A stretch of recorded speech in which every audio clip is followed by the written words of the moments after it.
नमस्कार मेरे प्यारे भाइयों, मेरे परमात्मा के प्यारे जीव हंसों।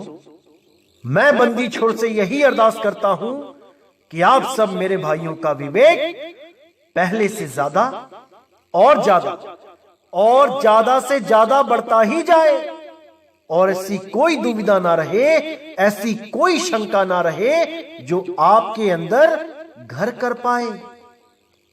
1% भी ऐसी कोई शंका नहीं होनी चाहिए जिसके कारण आप भक्ति ना कर पाओ, आपका विश्वास अडिग ना हो पाए।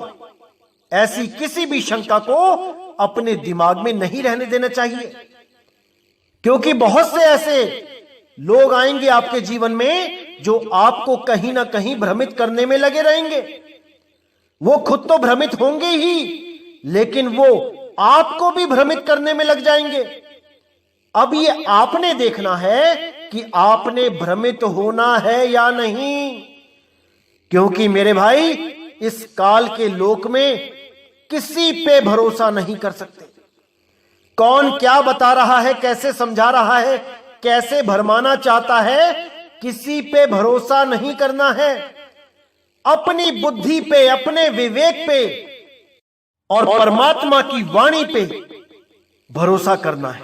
वाणी से पहचानिए साधु चोर की हाट, और अंतर की करनी से निकले मुख की बात। अगर चोर और साधु को पहचानना है तो वाणी से पहचानो। क्या वाणियां दिखा के क्या अर्थ करा जा रहा है, कैसे वाणियों को घुमा घुमा के आपको भ्रमित किया जा रहा है, आपने इस पे विचार करना है। बहुत से आएंगे अभी 2020 के अंत तक, बहुत से ऐसे आ जाएंगे जो आपको भरमाने में कोई कसर नहीं छोड़ेंगे। कोई कहेगा नाक पे ध्यान लगाने से परमात्मा मिलता है, कोई कहेगा नाभि पे ध्यान लगाओ, कोई कहेगा श्वासों पे ध्यान लगाने से परमात्मा मिलता है। हजारों प्रमाण दिखा देगा श्वासों के, जहां पे श्वासों को ही सार बोल के संतों ने बयान किया है। ऐसी ऐसी वाणियां दिखाएगा। कई लोग आपको कहेंगे कि दिल में परमात्मा रहता है, हृदय में परमात्मा रहता है। हजारों वाणियां दिखाने लग जाएंगे। देखो हर संत ने हृदय में परमात्मा बोला है। अरे नहीं भाई, जब हृदय नहीं था, जब शरीर नहीं था, जब कोई आदमी नहीं था, कोई संसार नहीं था, तब परमात्मा कहां था? क्या तुम्हारा शरीर बनने के बाद तुम्हारा दिल बना तो परमात्मा अपने स्थान से हटके तुम्हारे दिल में आके बैठ गया? परमात्मा अडोल है, अडोल। वो आता जाता नहीं है, वो किसी के दिल में नहीं बैठा है। कबीर साहब अपने हर सत्संग में बताते हैं कि हृदय चक्र में कौन बैठा है, हृदय कमल में किसका स्थान है, सब बताया गया है। अगर फिर भी कोई नहीं समझ पाता है और अपने आप को सही सिद्ध करने के लिए कबीर साहब को झूठा करने की कोशिश करता है, उस आदमी का मुख तक नहीं देखना चाहिए। उसका सत्संग सुनना तो बहुत दूर की बात है, उसका तो मुंह भी नहीं देखना चाहिए। जो कबीर साहब की वाणियों को झूठा सिद्ध करके अपने आप को गुरु सिद्ध करना चाहता है, ऐसे लोगों से दूरी बना के रखनी चाहिए। ये लोग कोरोना से भी ज्यादा खतरनाक हैं। कोरोना तो केवल एक शरीर खत्म करेगा, एक बार मारेगा। ऐसे लोगों की वजह से 84 में जाके लाखों करोड़ों बार मरना पड़ेगा। ऐसे लोगों से हमेशा दूरी बनाए रखना है और परमात्मा की वाणी पे विचार करना है। क्या कहते हैं हमारे बंदी छोड़ सतगुरु कबीर साहब? आज सारे भरम तोड़ दिए जाएंगे उन लोगों के जो परमात्मा को हृदय में बोलते हैं कि हृदय में आके बैठ गया परमात्मा। आज का सत्संग पूरा विवेक लगा के सुनना मेरे भाइयों। जितने भी लोगों को भ्रमित किया जा रहा है कि परमात्मा हृदय में है, आज कान खोल के सुन लेना कि हृदय होता क्या है। हृदय कोई केवल दिल को ही नहीं कहते कि वो हृदय है। हृदय भाव होता है, केवल शब्द नहीं होता कि जिसका केवल एक अर्थ हो कि हृदय का अर्थ होता है दिल। आज आपको बताया जाएगा कि संतों के भाव क्या थे। जहां पर भी उन्होंने बोला कि परमात्मा हृदय में रहता है, हृदय में बसाओ उसको, उस शब्द के पीछे भाव क्या थे, आज वो बताया जाएगा। क्योंकि ये जितने भी अज्ञानी हैं, ये केवल शब्दों को पढ़ सकते हैं, उनके भावों को नहीं समझ सकते। और जो भावों को नहीं समझ पाता वो सदा सदा अज्ञान में रहता है, वो पोथियां ही पढ़ता रहता है। जिसके लिए साहिब ने कहा, पोथी पर जगमुआ, पंडित भयो न कोए, एक अक्षर प्रेम का, वो पढ़े सो पंडित होए। एक अक्षर की बात है मेरे भाइयों, एक अक्षर की, और वही आदि अक्षर है। इसीलिए साहिब ने बोला, नहीं कबीर नहीं धर्मदासा, अक्षर एक सब घट ही निवासा, वाही सो सतपुरुष कहिए, आदि अंत अक्षर गही रहिए। उस एक अक्षर को जानना है, ना कि हृदय कमल में जाके वास करना है। अरे इन कमलों से तो शरीर बनता है और परमात्मा शरीरों से परे है। इन कमलों से तो जूने बनती हैं और परमात्मा अजूनी है, जूनों से सर्वथा परे है। जब ये जूने भी नहीं बनी थी तब परमात्मा कहां था, उसका विचार करना है। ऐसा नहीं है कि आज जूने बनी है तो परमात्मा अपना स्थान छोड़ के जूनों में आके बस गया। अरे ये जीव है, जीव जो जूनों को चला रहा है, जिसकी वजह से शरीर चल रहा है। ये जीव अविनाशी है लेकिन मुक्त नहीं है। बहुबंधन में बांधिया एक बेचारा जीव, केवल छूटे आपने जे न छड़ाए पीर। इसी जीव के लिए कबीर साहब ने बोला, जीव सोई जो जुग जुग जीवे, उत्पत परलय माही, देह धरे भर में 84, निर्भय कबहू नाही। वो कभी निर्भय नहीं हो सकता जब तक वो विदेही अवस्था को प्राप्त ना कर ले। जब तक ये देही में जीव भरम रहा है, ये निर्भय कभी हो ही नहीं सकता।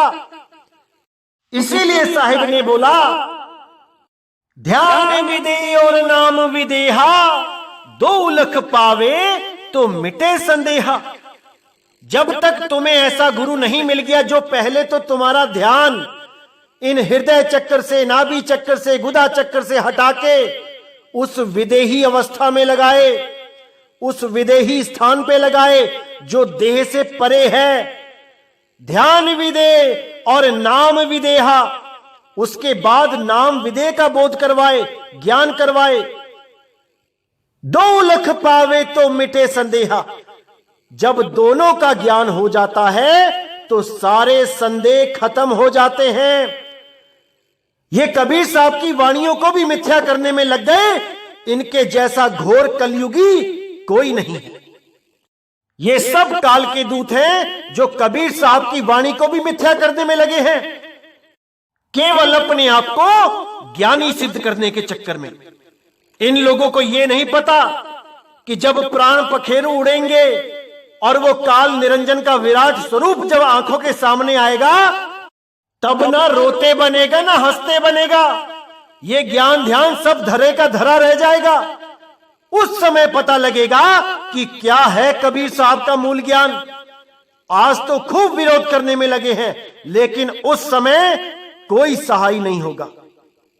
तो मेरे भाइयों, ऐसे लोगों के चक्कर में नहीं पड़ना है। आज के सत्संग को पूरे विवेक से सुनो कि क्या है हृदय, जिसके लिए कबीर साहब ने बोला, ज्यों ही सतनाम हृदय धरिया, भयो पाप का नाश, जैसे चिंगारी अगन की पड़ी पुरानी घास।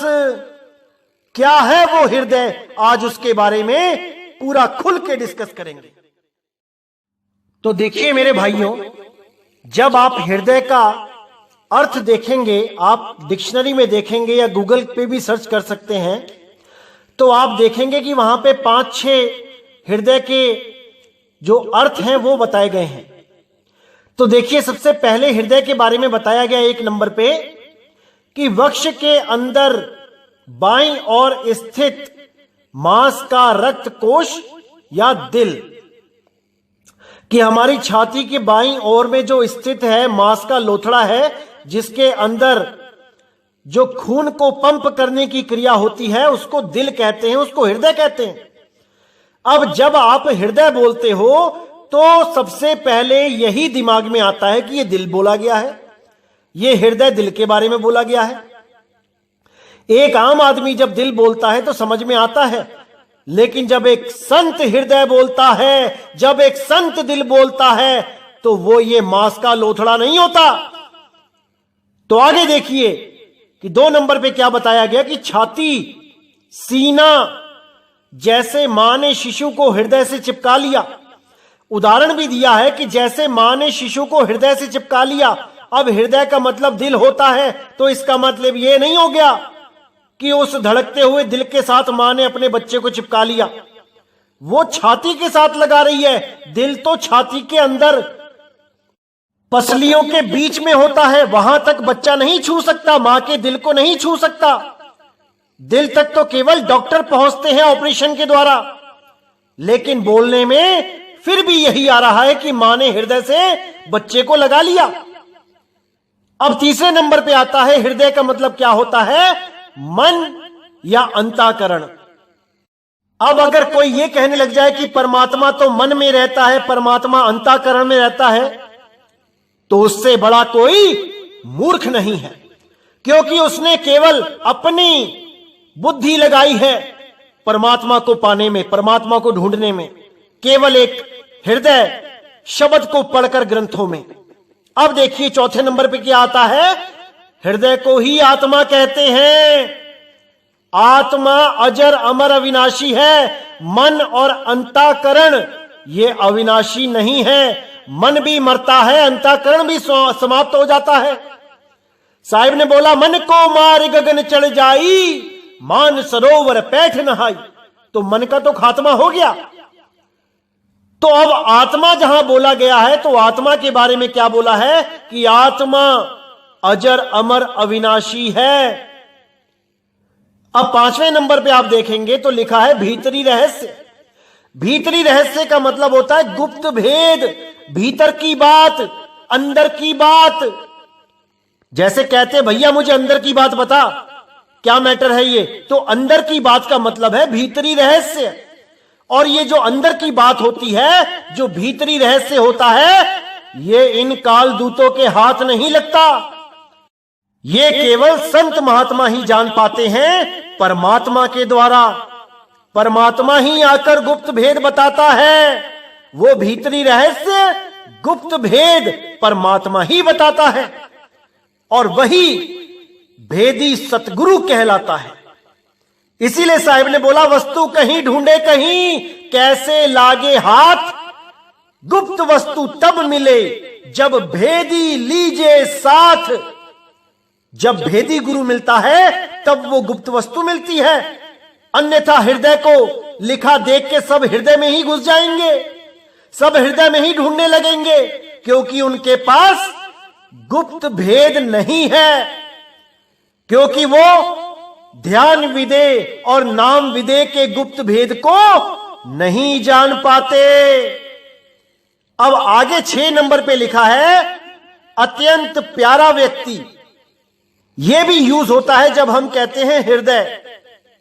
जैसे हम कहते तू तो मेरा दिल है, दिल, मेरा बेटा तो मेरा हृदय है, यानी मैं उसके बिना नहीं जी सकता। जैसे हृदय के बिना शरीर में खून का दौरा नहीं हो सकता, उसी प्रकार तेरे बिना मेरा जीवन चल नहीं सकता। इसलिए हम किसी को भी अपना दिल, अपनी जान, अपना हृदय बोल देते हैं कि तू तो मेरी जान है भाई। तो इसका मतलब वो नहीं कि वो मेरी जान ही है, कि उसको गोली मार दो तो मैं भी मर जाऊंगा।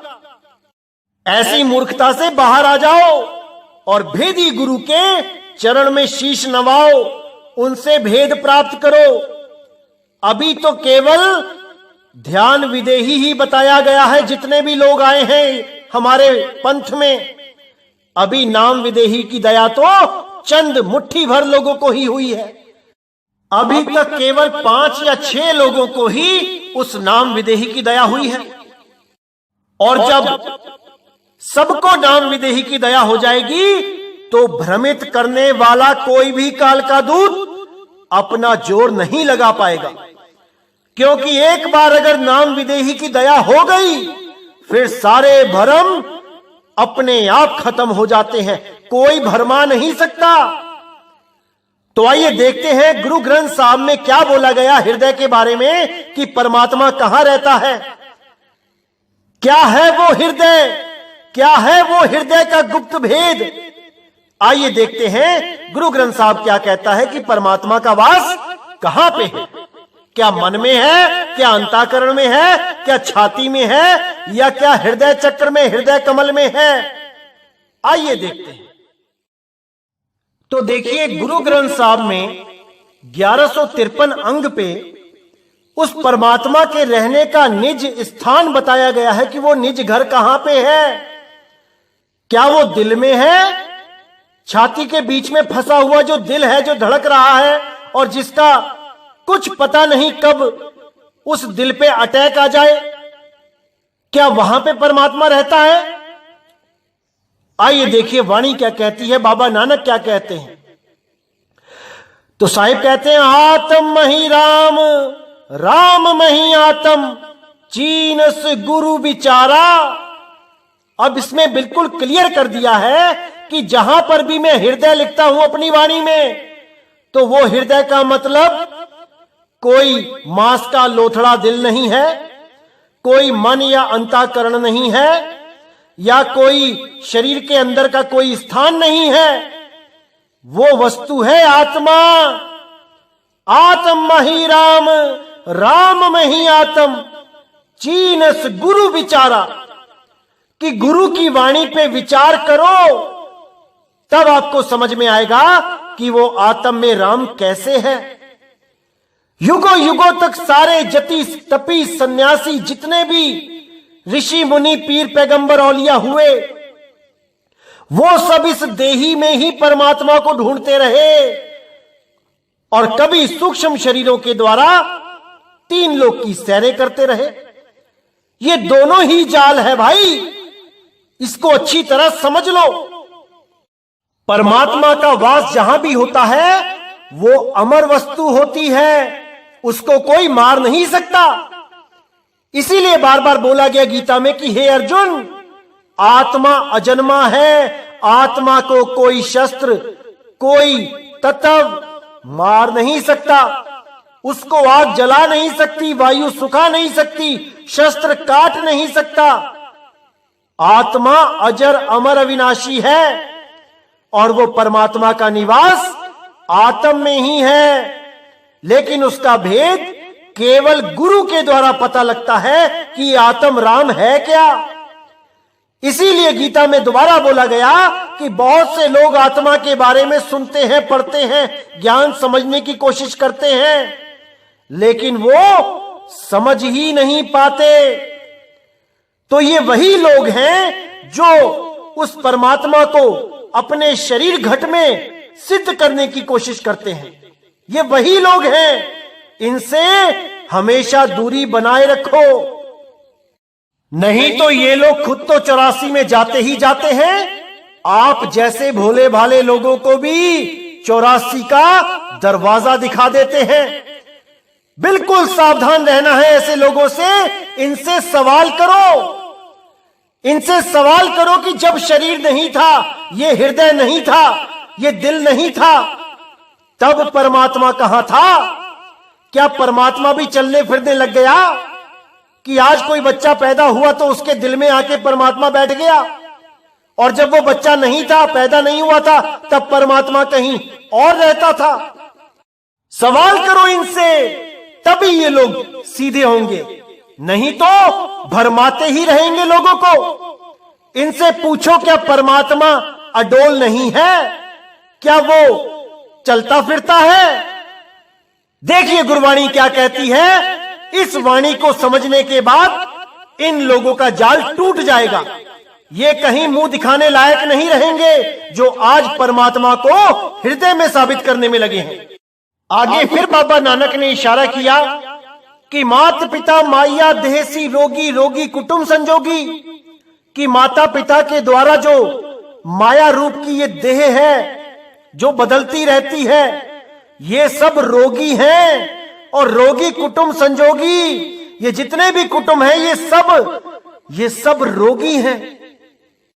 इसीलिए साहिब ने साफ कह दिया कि इस देही में परमात्मा नहीं है भाई, वो विदेही है, वो जूनों से परे अजूनी है, उसको जानना है।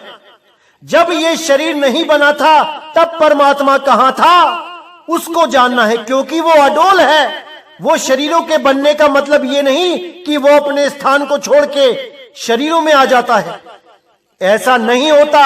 आवे ना जावे, जन्मे नहीं मरे, सोई निज पीव हमारा हो, सोई निज पीव हमारा हो। तो आगे साफ बोल दिया साहिब ने कि हरि पद चीन भय से मुक्ते, गुरु का शब्द विचारा। जब गुरु का शब्द विचार करोगे कि वो शब्द विदेही क्या है, वो नाम विदेही क्या है, तब मुक्ति मिलेगी। अन्यथा यही 84 लाख जन्मों में भटकते फिरोगे। इसीलिए साहिब ने आगे साफ कह दिया कि नाम विसारी चल ही अनमार्ग, अंत काल पछताही। कि उस नाम विदेही को विसार के जो अनमार्ग दूसरे ही मार्गों पे चलने लग जाते हैं, वो अंत काल पछताएंगे। जब काल निरंजन से, जब उस मौत से उनका सामना होगा तो उनको बचाने कोई नहीं आएगा, क्योंकि उन्होंने नाम को विसार दिया है। अब उनको अकेले ही उस काल निरंजन का, उस मौत का सामना करना पड़ेगा, कोई बचाने नहीं आएगा। क्योंकि साहिब ने साफ बोला है केवल वही बचेगा जिसने सतनाम को याद किया। सत्य नाम पाए सो वीरा, संग रहूं मैं दास कबीरा। जिसको सतनाम मिल जाता है उसके साथ सतगुरु बंदी छोड़ शब्द रूप में सदा सदा अंग संग होते हैं। जैसे ही अंत समय आता है, चुंबक की तरह वो अपने जीव को इस देह के बंधनों से खींच लेते हैं। जिसके लिए साहिब ने बोला, लोह चुंबक की प्रीत ज्यों लोह को लेती उठाए, ऐसा शब्द कबीर का काल से लेत छुड़ाए। जिसके लिए धर्मदास जी ने भी बोला, मेरे सतगुरु पकड़ी बाह, नहीं तो मैं बह जाता, इन 9 द्वारों से बह जाता, या 10वें द्वार को फोड़ के निकल जाता योगियों की तरह ऊपर के ब्रह्मांडों की सैर करने के लिए। लेकिन अडोल कभी नहीं हो पाता, क्योंकि अडोल नाम का भेद ही नहीं था। जब अडोल नाम का भेद मिलता है तब ना तो हम नीचे होते हैं और ना ही हम ऊपर जाते हैं, ना अर्ध ना ऊर्ध्व। इस अर्ध और ऊर्ध्व के बारे में मैं आगे सत्संग करूंगा, अभी इसका समय नहीं आया है बताने का, लेकिन सारे राज खोल दिए जाएंगे 2020 में। एक भी काल का दूत भ्रमित नहीं कर पाएगा किसी को परमात्मा के नाम पे। ये इस दास का वादा है आपसे। एक एक राज, एक एक भेद खोल दिए जाएंगे। तो देखिए आगे परमात्मा की वाणी क्या कहती है। तीरथ भर में रोग न छूटस, पड़िया वाद विवाद भया। यानी तीर्थों में जाने से भी ये रोग नहीं छूटेगा, ये जो जन्म मरण का रोग लग गया है, और पढ़ पढ़ के वाद विवाद करके भी वो परमात्मा नहीं मिलेगा। दुविधा रोग सुअधिक वडेरा, माया का मोहताज भया। ये जो दुविधा रोग लगा है, संशय लगा है, जैसे आज आप लोग इस सत्संग को सुन रहे हैं, हर चीज क्लियर होती जाती है, लेकिन एक काल का दूत आता है और आपके मन में दुविधा पैदा कर देता है, संशय डाल देता है। यही काल का जाल है भाई, इसी से परे होना है। इसीलिए मैं हर सत्संग से पहले अरदास करता हूं कि कोई दुविधा आपके मन में ना रहे। तो यही नानक साहब भी अरदास कर रहे हैं कि दुविधा रोग सुअधिक वडेरा, माया का मोहताज भया। जो भी दुविधा में पड़ जाते हैं वो माया के मोहताज हो जाते हैं। वो काल के जाल से कभी नहीं छूट सकते। तो इसीलिए दुविधा से दूर रहना है। जो आपको समझाया जा रहा है उस पे पूरा विचार करना है, विवेक लगाना है। किसी के कहे नहीं चलना है भाई, अपने विवेक से काम लेना है। अगर कोई कुएं में छलांग मारने जा रहा है तो उसके साथ हमने थोड़ी नहीं कुएं में छलांग मारनी है, हमने पूरा विचार करना है। क्योंकि अगर विचार नहीं करोगे तो वो परमात्मा नहीं मिलेगा। विचार करके हमने सत्य सत्य का निर्णय करना है और जो भी सत्य है उस पे अडिग होके चलना है, तब बात बनेगी मेरे भाई। तो देखिए अडोल परमात्मा के लिए गुरबाणी क्या कहती है। ये उन लोगों के लिए एक बहुत बड़ा सबक है जो कहते हैं कि परमात्मा हृदय में आके बैठ गया। ये उन लोगों के लिए बहुत बड़ा सबक है। लेकिन अगर काल ने ही आंखें बंद कर दी है, उनकी पट्टी बांध दी है, फिर तो उनका रब राखा है। अन्यथा उनको विचार करना चाहिए कि गुरबाणी क्या कह रही है। आइए देख तो देखिए अंग नंबर 87 पे बिल्कुल क्लियर लिखा है गुरु ग्रंथ साहिब में कि आत्मा डोल न डोलई गुर के पाई सुपाई। बिल्कुल क्लियर कर दिया कि आत्मा अडोल है, वो हिलती डुलती नहीं है, वो आती जाती नहीं है। इसको बिल्कुल अच्छी तरह समझ जाओ। क्योंकि जब माता पिता का विवाह नहीं हुआ, जब बच्चा पैदा नहीं हुआ, तब वो कहां था जिसको आज ये हृदय में साबित करने में लग गए। इनसे जवाब मांगो मेरे भाइयों, तभी इनके लगाम लगेगी। अन्यथा ये ऐसे ही और लोगों को भी भरमाते रहेंगे और खुद तो 84 में जाएंगे ही, आप लोगों को भी 84 के चक्कर कटवाते रहेंगे। इसीलिए मैं कहता हूं केवल शब्दों पे नहीं जाना चाहिए, उसके भावों को पकड़ना चाहिए। अब इन्होंने हृदय देख लिया तो ये सब हृदय के चक्कर में पड़ गए। अरे गुरबाणी तो ये भी कहती है अंजन माह निरंजन रहिए जोग जुगति पाइए। यानी अंजन यानी आंख और निरंजन यानी माया से निर्लेप, कि वो माया से निर्लेप निरंजन हमारी आंखों में बसता है। तो अब उसको कई लोग आंखों में ढूंढने लग जाएंगे, जिसको चांचरी मुद्रा बोला गया है। तो भाई शब्दों को केवल पढ़ा नहीं जाता, उसके भावों को समझा जाता है, तब कोई ज्ञानी कहलाता है। अगर ये ग्रंथ पोथियां पढ़ पढ़ के लोग ज्ञानी हो गए होते, अब तक पता नहीं कितने सतगुरु हो गए होते दुनिया में। ऐसे ही नहीं बोला गया कि एक समय पे कोई एक सतगुरु ही होता है। ऐसे ही नहीं बोल दिया गया है कि करोड़ों में कोई एक भेदी सतगुरु होता है जिसको पूर्ण ज्ञान होता है। ऐसे ही नहीं बोल दिया संतों ने। तो इसको समझना पड़ेगा। ऐसे ही किसी के पीछे नहीं लग लिया जाता, हर चीज को तोला जाता है, सत्य की तराजू में तोला जाता है।